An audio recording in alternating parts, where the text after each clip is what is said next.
ಶೌರ್ಯ ಚಾನಲ್ನ ಮತ್ತೊಂದು ವಿಡಿಯೋಗೆ ಸ್ವಾಗತ.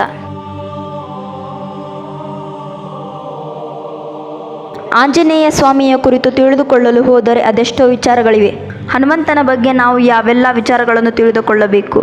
ಆಂಜನೇಯ ಸ್ವಾಮಿಯ ಬಗೆಗಿನ ಈ 5 ರಹಸ್ಯಗಳು ನಿಮಗೆ ತಿಳಿದಿದೆಯೇ? ರಾಮನಿಗೆ ಸೀತಾದೇವಿಯನ್ನು ಹುಡುಕುವ ಪ್ರಯತ್ನದಲ್ಲಿ ವಾನರ ಸೇನೆಯು ಸಹಾಯ ಮಾಡಿತ್ತು.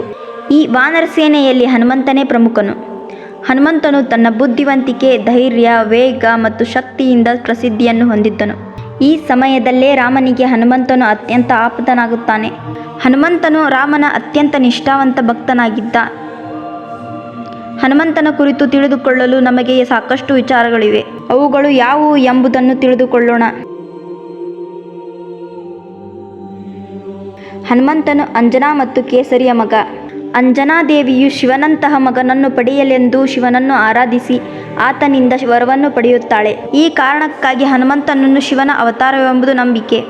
ಹನುಮಂತನು ಪರಿಪೂರ್ಣ ಯೋಗಿ ಹಾಗೂ ದೈವಿಕ ಸಂಪರ್ಕವನ್ನು ಹೊಂದಿರುವವನಾಗಿರುತ್ತಾನೆ. ಹನುಮಂತನು ತನ್ನ ಶಕ್ತಿಯನ್ನು ಸ್ವಾರ್ಥಕ್ಕಾಗಿ ಎಂದಿಗೂ ಬಳಸಿಕೊಂಡವನಲ್ಲ, ಬದಲಾಗಿ ರಾಮನ ಸೇವೆಗೆ ಬಳಸಿಕೊಂಡವನು. ಹನುಮಂತನು ತನ್ನ ಯೌವನದಲ್ಲಿ ಬಹಳ ಹಠಮಾರಿಯಾಗಿದ್ದನು. ದೇವಾಲಯದ ಅರ್ಚಕರು ಮತ್ತು ಋಷಿಮುನಿಗಳ ಬಲಿಪೂಜೆಗೆ ಅಡ್ಡಿಪಡಿಸಿ ತೊಂದರೆ ಕೊಡುತ್ತಿದ್ದನು. ಅವನ ಚೇಷ್ಟೆಗಳು ಅವರಿಗೆ ಕೋಪವನ್ನುಂಟು ಮಾಡಿದವು. ಬೇರೊಬ್ಬರು ಅವರನ್ನು ನೆನಪಿಸುವವರೆಗೂ ತಮ್ಮ ಶಕ್ತಿಯನ್ನು ಮರೆತು ಬಿಡುವಂತೆ ಶಾಪವನ್ನು ನೀಡಿದ್ದರು. ಹಲವು ವರ್ಷಗಳ ನಂತರ ಹನುಮಂತನು ರಾಮನಿಗೆ ಸೀತೆಯನ್ನು ಲಂಕಾದಿಂದ ಕರೆತರಲು ಸಮುದ್ರವನ್ನು ದಾಟಬೇಕಿತ್ತು.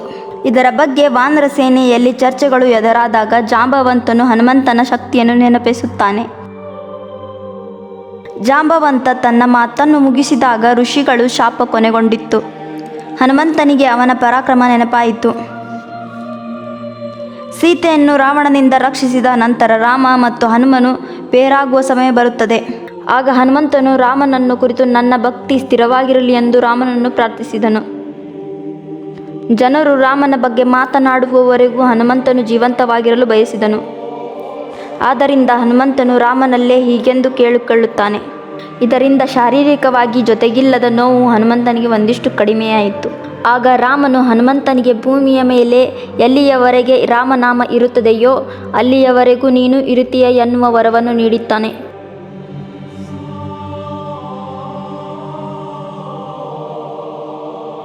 ಮದುವೆಯಾದರೂ ಹನುಮಂತನು ಬ್ರಹ್ಮಚಾರಿ ಹೇಗೆ? ವಿಶೇಷ ಸಂದರ್ಭಗಳಲ್ಲಿ ಭಗವಾನ್ ಹನುಮಂತನು 3 ಮದುವೆಯನ್ನು ಮಾಡಿಕೊಂಡರೂ ಅವನು ಎಂದಿಗೂ ತಮ್ಮ ಹೆಂಡತಿಯರೊಂದಿಗೆ ವೈವಾಹಿಕ ಜೀವನವನ್ನು ನಡೆಸಲಿಲ್ಲ. ಅವರು ಆಜನ್ಮ ಬ್ರಹ್ಮಚಾರಿ ತತ್ವವನ್ನು ತಮ್ಮ ಜೀವನದಲ್ಲಿ ಅಳವಡಿಸಿಕೊಂಡರು. ಧಾರ್ಮಿಕ ಗ್ರಂಥಗಳಲ್ಲಿ ಹನುಮಂತನಿಗೆ ಪತ್ನಿಯರಿದ್ದರು ಎಂದು ಹೇಳಲಾಗಿದೆ. ಅವನು ಅವರೊಂದಿಗೆ ಎಂದಿಗೂ ವೈವಾಹಿಕ ಜೀವನವನ್ನು ಮಾಡದವನಲ್ಲ. ಈ ಕಾರಣಕ್ಕಾಗಿ ಆಂಜನೇಯ ಸ್ವಾಮಿಯನ್ನು ಆಜನ್ಮ ಬ್ರಹ್ಮಚಾರಿ ಎಂದು ಕರೆಯುತ್ತಾರೆ.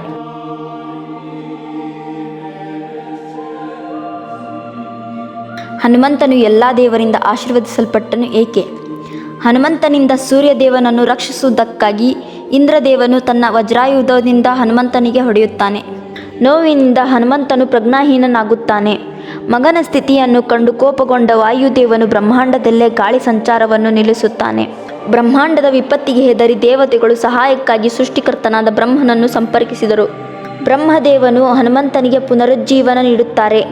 ನಂತರ ಎಲ್ಲ ಪ್ರಮುಖ ದೇವರುಗಳು ವಾಯುವನ್ನು ಸಮಾಧಾನಪಡಿಸಲು ಅನೇಕ ವಿಶೇಷ ವರಗಳನ್ನು ಹನುಮಂತನಿಗೆ ಅನುಗ್ರಹಿಸಿದರು.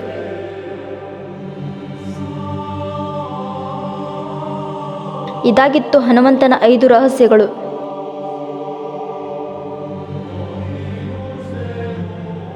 ಇಂತಹ ವಿಡಿಯೋಗಳಿಗಾಗಿ ಶೌರ್ಯ ಚಾನಲನ್ನು ಪ್ರೋತ್ಸಾಹಿಸಿ.